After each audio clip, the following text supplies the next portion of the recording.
కేరళలోని వైనాడ్లో ప్రకృతి విలయానికి వందలాది మంది ప్రాణాలు కోల్పోయారు. ఎంతో మంది తీవ్రంగా గాయపడి ఆసుపత్రిలో చికిత్స పొందుతున్నారు. వారిని ప్రధాని నరేంద్ర మోదీ పరామర్శించారు. ప్రకృతి విపత్తు కారణంగా దాదాపు 413 మందికి పైగా మృతి చెందారు. మరో 200 మంది ఆచూకీ గల్లంతైంది. సహాయ పునరావాస చర్యలు సమీక్షించారు. మోడీ కన్నూరు నుంచి వైనాడ్లో కొండచర్యలు విరిగిపడిన ప్రాంతాల్లో ఏరియల్ సర్వే చేశారు.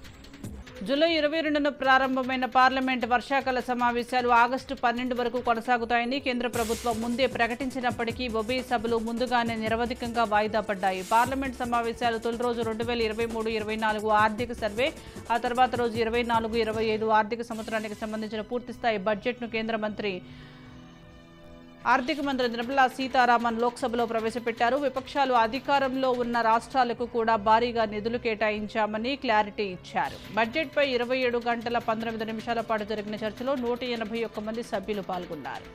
బంగ్లాదేశ్లో హిందువులు, ఇతర మైనారిటీ వర్గాలపై జరుగుతున్న హింసపై రాష్ట్రీయ స్వయం సేవక్ సంఘ్ ఆర్ఎస్ఎస్ ఆందోళన వ్యక్తం చేసింది. వారి భద్రతకు భరోసా ఇవ్వడానికి ప్రధానమంత్రి నరేంద్ర మోదీ ప్రభుత్వం అన్ని విధాలుగా ప్రయత్నించాలని కోరింది. రాష్ట్రీయ స్వయం సేవక్ సంఘ్కు చెందిన సర్ కార్యవాహ్ దత్తాత్రేయ హోసబలే బంగ్లాదేశ్ తాత్కాలిక ప్రభుత్వం హింసాత్మక ఘటనలను అరికట్టడానికి తక్షణమే కఠిన చర్యలు తీసుకోవాలని కోరారు.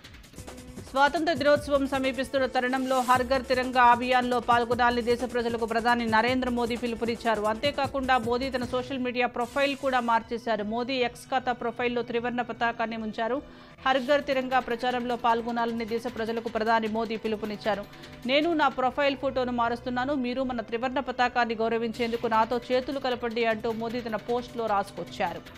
హిజాబ్ వివాదం దేశంలోని వివిధ రాష్ట్రాల్లో పెను దుమారాన్ని రేపుతోంది. ఆయా రాష్ట్ర ప్రభుత్వాలు, విద్యాసంస్థలు, న్యాయస్థానాలు హిజాబ్పై పలు ఆదేశాలు, తీర్పులు ఇచ్చాయి. ఈ క్రమంలోనే హిజాబ్ వివాదం సుప్రీంకోర్టుకు చేరింది. విద్యాసంస్థలు, కాలేజీ క్యాంపస్లలో విద్యార్థులు హిజాబ్లు ధరించడాన్ని నిషేధిస్తూ మహారాష్ట్రలోని ముంబైకి చెందిన ఓ ప్రైవేట్ కాలేజీ ఇచ్చిన ఉత్తర్వులను సుప్రీంకోర్టు తాత్కాలికంగా నిలిపివేసింది. బంగ్లాదేశ్లో హిందువులపై దాడులు జరుగుతున్న క్రమంలో కేంద్ర ప్రభుత్వం కీలక నిర్ణయం తీసుకుంది. ఇండో బంగ్లాదేశ్ సరిహద్దుల్లో పరిస్థితులను పరిశీలించేందుకు ప్రత్యేకంగా ఓ కమిటీని ఏర్పాటు చేసింది. ఈ మేరకు కేంద్ర హోంమంత్రి అమిత్ షా అధికారికంగా ప్రకటించారు. ఈ కమిటీ బంగ్లాదేశ్ అధికారులతో ఎప్పటికప్పుడు సంప్రదింపులు జరుపుతుందని, అక్కడ భారతీయుల భద్రతకు భరోసా కల్పించనుందని స్పష్టం చేశారు.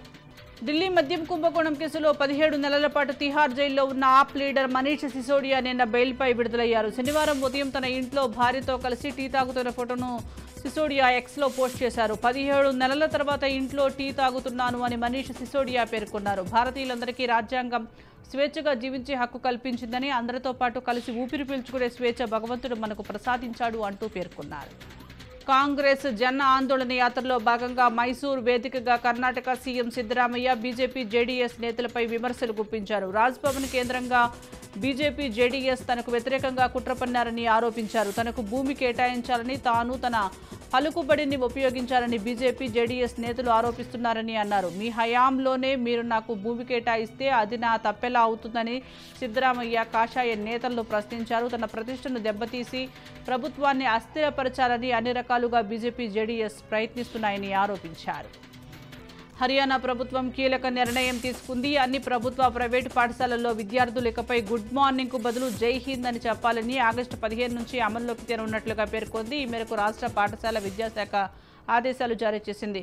చిన్ననాటి నుంచే విద్యార్థుల్లో దేశభక్తి, దేశంపై గౌరవం, ఐక్యతా భావాలు పెంపొందించాలనే ఆలోచనతో ఈ నిర్ణయం తీసుకున్నట్లుగా విద్యాశాఖ అధికారులు తెలిపారు. స్వాతంత్ర దినోత్సవం రోజున జాతీయ జెండాను ఎగరవేసే ముందు నుంచి ఈ ఆలోచనను అమలు చేయనున్నట్లుగా చెప్పారు. సుప్రీంకోర్టు 75వ వార్షికోత్సవం సందర్భంగా బాలీవుడ్ చిత్రం లప్తా లేడీస్ను సుప్రీంకోర్టులో ప్రదర్శించారు. లింగం సున్నితత్వ శిక్షణ కార్యక్రమంలో భాగంగా ఈ సినిమాను కోర్టులో ప్రదర్శించారు. ఈ ప్రదర్శనకు భారత ప్రధాన న్యాయమూర్తి జస్టిస్ డివై చంద్రచూడ్ సహా న్యాయమూర్తులు, వారి కుటుంబ సభ్యులు, ఇతర అధికారులు కూడా సినిమాను చూశారు. ఈ సినిమా ప్రదర్శన సమయంలో దర్శకులు కిరణ్ రావు, నిర్మాత అమీర్ ఖాన్ కూడా హాజరయ్యారు.